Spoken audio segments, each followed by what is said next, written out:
On this edition of Freedom Journal Iraq, coalition forces say goodbye to a valued ally and a special visit from a famous retired gunnery sergeant. These stories and more on today's FJI.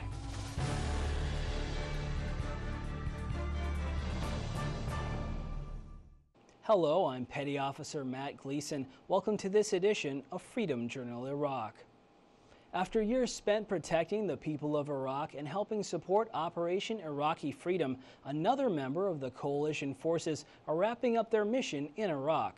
In the past 2 weeks, the Tongans, Japanese, Koreans, and even the country of Azerbaijan have all held their end-of-mission ceremonies. As Senior Airman Tyler Alexander reports, the Bulgaria contingent concluded their role in Iraq and is now headed home. The nation of Bulgaria is proud, honorable, and above all, willing to sacrifice for the things they believe in. Recently, at their end-of-mission ceremony, Bulgaria gave the rest of the coalition forces a chance to hear what they did in support of Operation Iraqi Freedom. Their support was and is still vital to the ongoing success of the Iraqi people and especially detainee operations with Task Force 134. You were a tremendous example of what right looked like.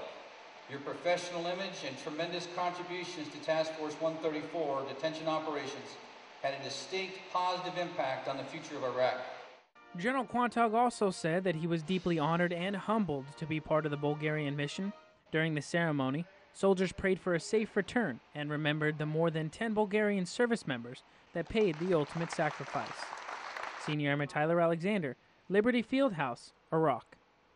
As coalition forces begin to turn more of the daily mission over to the Iraqis, they also face the task of closing forward operating bases that are no longer needed. One such outpost is Intisar in Mosul. The soldiers of Forward Support Company 8th Infantry Regiment and soldiers of Supply and Transportation Troop 3rd Armored Cavalry Regiment completed the closing of combat outpost Intisar in Mosul. A U.S. military spokesman noted strong bonds had been formed between coalition and Iraqi forces during their time there. As the U.S. leaves forward operating base Intisar, they leave knowing their mission isn't over, but will continue on in the hands of the Iraqi army. Coming up, training Iraq's military leaders. Time now for a look at your Rebuilding Iraq report. Coalition forces assist Iraqi police during a humanitarian aid operation in the Mul Amin area of Fallujah. The Marines provided security while IPs from the local police station distributed food to 125 underprivileged families living in the area. The IPs loaded items into the backs of their vehicles and drove to several pre-planned areas in the middle of the city. They distributed 7 containers of canned food, rice, flour, and other basic necessities to the people of Fallujah. The names of the citizens scheduled to receive the food were given to the IPs by religious leaders from several nearby mosques.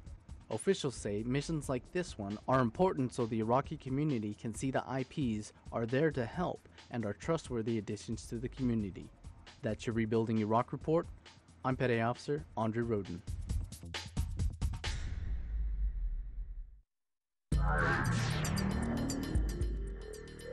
Here are the latest Operation Iraqi Freedom headlines.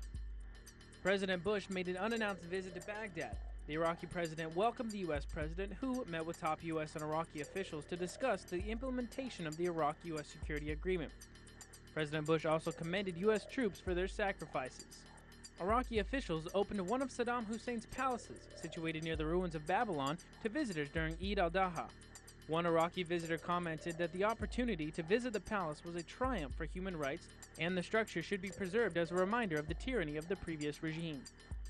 During a news conference on Sunday, Iraqi Ministry of Defense spokesman Major General Mohammad Askari said U.S. forces could remain in Iraqi cities after June 2009 with the approval of the Iraqi government. His remarks echoed similar statements by senior U.S. military officials. Those are your headlines from around the region. I'm Senior Airman Tyler Alexander.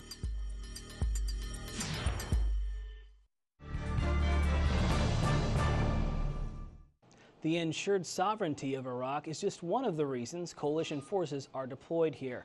Helping to preserve that autonomy is the new backbone of the Iraqi Army, its non-commissioned officer corps. Army Staff Sergeant James Blaine tells us further in this report. The future of the Iraqi Army depends on something they never had before, a non-commissioned officer corps. U.S. Army cadre at this Iraqi NCO Academy at FOB Cal Su trains and instructs Iraqi Army and Iraqi police the importance of the corps, the backbone of the American Army. NCO Academy, the way I've seen it, it's actually working pretty good. It's showing these soldiers the next step in leadership and responsibility, and how to control their soldiers and how to control any situation, and one day take command. Instructors teach the Iraqis how to react to small arms fire, vehicle recovery, litter aid, and IED attacks.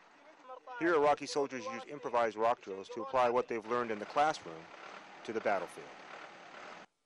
Other valuable tools taught here are fundamental soldier skills like hand-to-hand combat and first aid.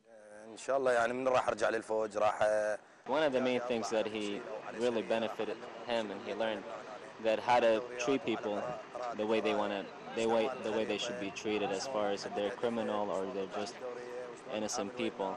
He took his firing hand off the trigger to search a door. How can I shoot a weapon? You always keep your firing hand on the weapon. Teaching Iraqi soldiers to understand their roles as NCOs is one focus of the academy. Soldiers from this academy have seen action in combat operations around Iraq, including Basra and Amara. Even in the latest battle when they went to Basra, some students came back and told us that the subjects we taught here has increased their overall knowledge and confidence on the battlefield. NCO academies will continue to operate to train the future leaders of the Iraqi Army and Iraqi police to enforce sovereignty in Iraq and build the backbone of its security forces. Reporting for the 10th Mountain Division from FOB Cal Su, I'm Army Sergeant Jim Bueno. Not all public figures make the trip to Iraq for high-level political meetings or important business. Some travel here with the specific goal of supporting the troops. Specialist Sam Conrad introduces us to a retired Marine who took time out to show his support for military members at Camp Victory. He is a combat veteran, has made over 60 movies, and is one of the most imitated personalities in the world. His name is Arlie Ermy, but to the troops, he is simply known as Gunny. The former Marine Corps drill instructor and host of Mail Call on the History Channel visited Camp Victory to help boost morale and thank all those serving. I am Gunnery Sergeant Ermy. I am your senior drill instructor. From now on, you will speak only when spoken to. The first and last words out of your filthy sewers will be, sir. Do you maggots understand that? Yes, sir. Gunny signed autographs and posed for pictures. And then he signed more autographs and posed for more pictures for over 7 hours. But there was more to it than that. Gunny took time with each individual. He had a conversation with each person. I'm the luckiest guy at the party because I get to have a little conversation with everybody here. And I'll play around and joke with you a little bit, and we'll just have a great evening. A moment that each person will remember for the rest of their lives. You know, I figured the guys come over to do the hard work, right? I just only have to come over here for a couple of weeks. So, you know, the least I can do is come over and spend a little time with them, right? So they're working hard over here, and they're worthy. Gunny says Mail Call's run on the History Channel is over, but he has a new show called Lock and Load coming up in the near future, and he will continue to get out and support the troops wherever they are. We put them in the honorable light that they should be placed in. So that's where the show is coming from, and that's where we'll always be, as long as I'm at the helm anyway. That's the way it'll be, you know? Reporting from Multinational Division Center, I'm Specialist Sam Conrad. And that does it for this edition of our program. If you have a story idea, send an email to fji@iraq.centcom.mil. From all of us here at AFN and Freedom Journal Iraq, thanks for watching, and we'll see you next time.